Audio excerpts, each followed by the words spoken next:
नमस्कार विद्यार्थियों, आपका ऑनलाइन कक्षाओं में स्वागत है। हम अध्ययन कर रहे थे कक्षा 12, विषय है अनिवार्य हिंदी, और हमारी जो पाठ्य पुस्तक है सृजन, उसका हम अध्ययन कर रहे थे। तो पहले हमने 6 अध्याय तक का अध्ययन किया है। आज हमारा जो अध्याय है 7वां, जिसमें कवि का नाम है हरिवंश राय बच्चन, और उनके जो हमारे पाठ्य पुस्तक में जो संकलित गीत है आत्म परिचय, तो आज हम उसका अध्ययन करेंगे। अब इनका जो जन्म है वो सन 1907 में हुआ और इनकी जो मृत्यु है सन 2003 में हुई थी। हालावाद के प्रवर्तक हरिवंश राय बच्चन उत्तर छायावाद काल के प्रमुख कवि रहे हैं। वे अपनी काव्य यात्रा के प्रारंभिक दौर में मध्ययुगीन फारसी कवि उमर खयाम के जीवन दर्शन से बहुत प्रभावित थे। उमर खयाम की रुबाइयों से प्रेरित उनकी प्रसिद्ध कृति जो मधुशाला है, उसको कवि मंच पर जबरदस्त लोकप्रियता मिली। कवि की विलक्षण प्रतिभा इश्क, मोहब्बत, पीड़ा जैसी रोमानियत से भरी हुई थी। वे परस्पर झगड़ने के बजाय प्यार को महत्व देते थे। अब ये महत्व दे रहे हैं किसको? प्रेम को महत्व दे रहे हैं, क्योंकि ये जो है हालावाद के कवि माने जाते हैं। सूफी जो संत थे, यानी कि सूफी जो कह सकते अपने, तो उनसे प्रभावित थे ये सूफी साहित्य से, तो इसलिए इन्होंने प्रेम को अधिक महत्व दिया है। उनकी जो प्रमुख काव्य रचनाएं हैं वो है मधुशाला, मधुबाला, मधु कलश, निशा निमंत्रण, एकांत संगीत, आकुल अंतर, मिलन यामिनी, सतरंगिनी, आरती और अंगारे, नए पुराने झरोखे तथा टूटी फूटी कड़ियां इनके 4 आत्मकथा खंड हैं।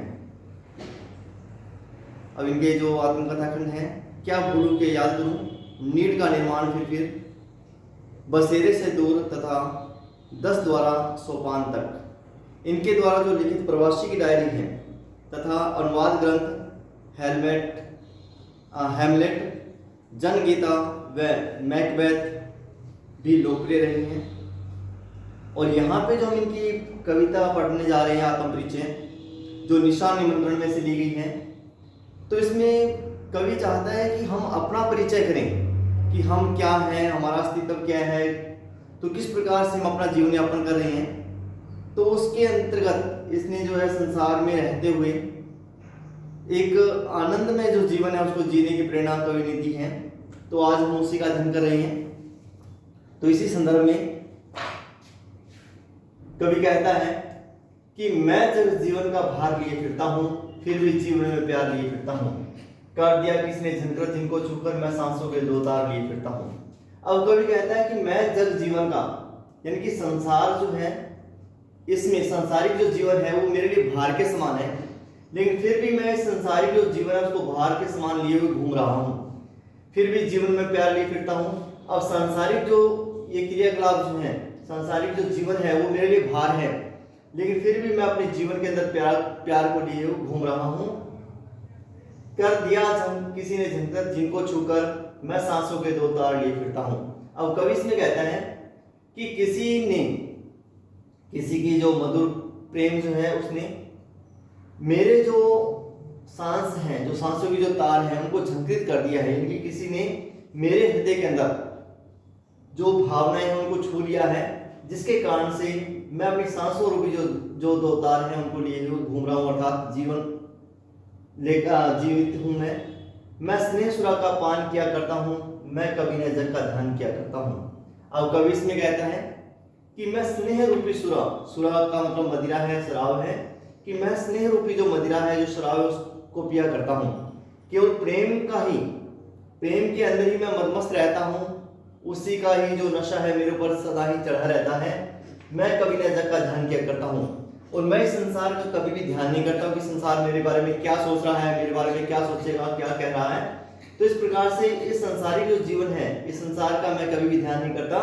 जो मेरे मन में होता है मैं उसे ही करता हूँ। जग पूछ रहा हूँ उनको जो जग की गाते, मैं अपने मन का गान किया करता हूँ। अब इसमें कवि कहता है कि यह संसार केवल उसी को पूछता है जो इस संसार की गाते, अर्थात जो संसारिक जीवन के अंतर्गत रहते हुए संसार के अनुसार ही क्रियाकलाप करते हैं, सांसारिक क्रियाकलापों कर रहे हैं, तो केवल यह संसार उसी को ही पूछता है। मैं अपने मन का गान किया करता हूँ, लेकिन मैं तो अपने मन में आने वाली जो बात है केवल वही करता हूँ और उसी प्रकार से ही गाता रहता हूँ। गाने का मतलब ये है कि अपने मन में आई हुई जो इच्छाएं हैं केवल उन्हीं के अनुसार ही अपने कार्य करता हूँ। मुझे संसार से लेना देना नहीं, अर्थात संसार से मुझे कोई मतलब नहीं है। इसमें जो है अनुप्रास अलंकार है। इनमें आगे हम देखते हैं, मैं निज उर के उद्गार लिए फिरता हूँ, मैं निज उर के उपहार लिए फिरता हूँ।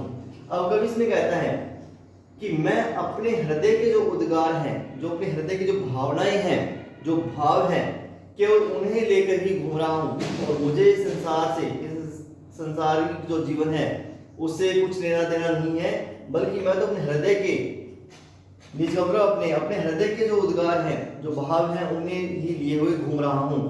मैं निज उर के उपहार लिए फिरता हूँ। उपहार का मतलब है कि भेंट, लेकिन इसमें भेंट क्या है कि जो अच्छी बातें हैं, जो प्रेम का भाव है, मैं केवल उसे ही लिए हुए अपने हृदय में घूम रहा हूँ।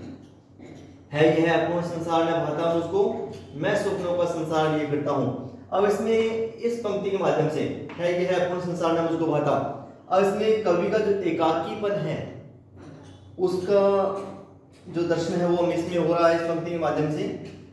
क्योंकि संसारिक जो जीवन है, इनकी जो पत्नी के स्वर्गवास के बाद में इन्हें ये संसारिक जो जीवन है बिल्कुल असार लग रहा है, निस्सार लग रहा है, अपूर्ण लग रहा है।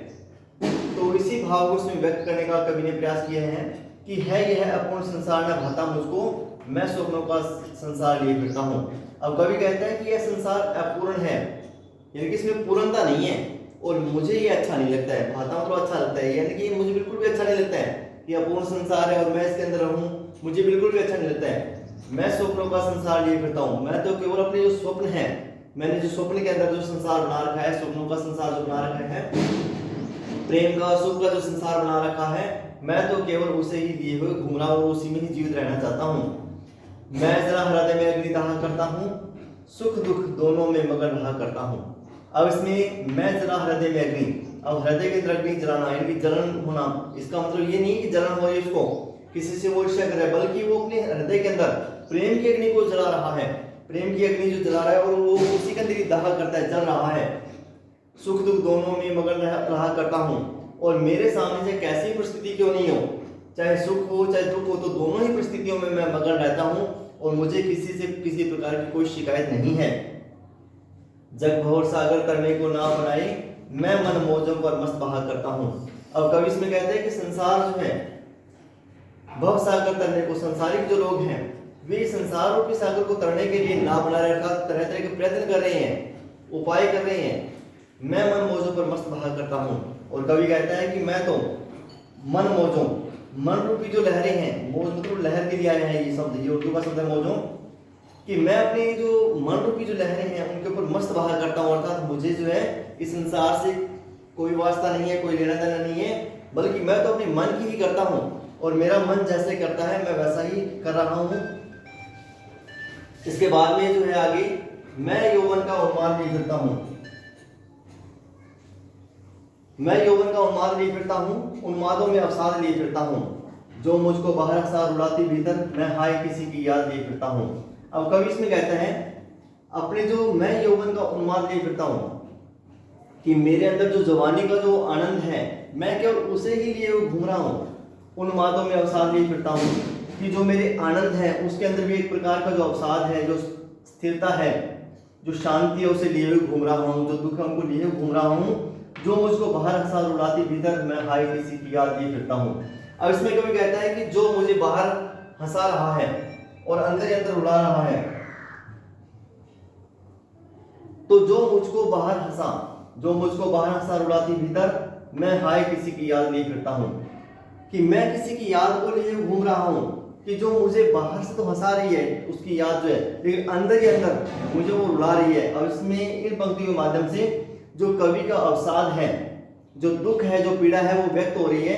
जब इनकी जो पत्नी है उनका स्वर्गवास हो जाता है तो उस समय ये संसार को निसार लगता है, बाहर से तो सभी को ये हंसते हुए प्रतीत हो रही है, लेकिन कवि कहता है कि मैं अंदर ही अंदर जो रो रहा हूँ, दुखी हो रहा हूँ, और किसी की जो याद है, अर्थात अपनी जो अर्धांगिनी कह सकते हैं, इनकी जो प्रियतमा थी उनकी जो याद है उनको ये लिए हुए घूम रहे हैं।